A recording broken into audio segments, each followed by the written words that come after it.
শেখ হাসিনার ট্রায়াল শেষ হয়েছে, মৃত্যুদণ্ড দেওয়া হয়েছে, আপিলের সময় শেষ হয়েছে, তাহলে এখন ওনার জুডিশিয়াল জায়গাটা কোথায় আছে? Appellate division?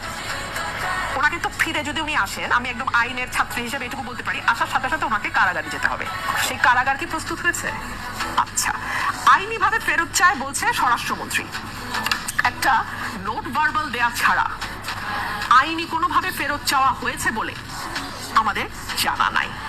তবে স্বরাষ্ট্রমন্ত্রী যেহেতু অনেক বিজ্ঞ ব্যক্তি, যিনি তার ডিপার্টমেন্ট বা তার মন্ত্রণালয় ছাড়া অন্য মন্ত্রণালয় এবং বিশেষ করে আইন মন্ত্রণালয়ের ব্যাপারে অতি দক্ষ, সুতরাং আইনমন্ত্রী যে কথা বলার কথা ছিল সে কথা স্বরাষ্ট্রমন্ত্রী বলছেন যে আইনিভাবে ফেরত চেয়েছি।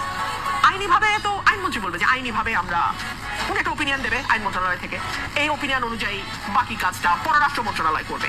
এখানে স্বরাষ্ট্র আসলো কি করে আপনি আমাকে একটু বুঝায় বলেন, আমি বুঝি নাই। মানে স্বরাষ্ট্র তো এখানে, উনি তো বাংলাদেশে নাই যে ওনাকে ধরা না ধরা, ওনার বিরুদ্ধে কিছু করা না করা, ইট হ্যাজ বিন ওভার, এটা শেষ।